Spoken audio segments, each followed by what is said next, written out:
How to fix laptop screen flickering issue on Windows 11 or 10.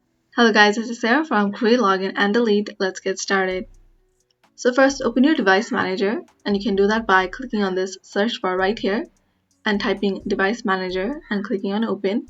So once you're here, go to monitors, click on this arrow right here. So right click on this and then click on update driver and then click search automatically for updated driver software. So if it says you already have the best available driver, go ahead and click on browse my computer for driver software and then locate and install the driver software manually. So once you do this, go ahead and restart your PC and then see if any change occurs. So if this doesn't work, what you can do is click on display adapters right here and then right click on your driver and then click on update driver. Go ahead and select search automatically for updated driver software.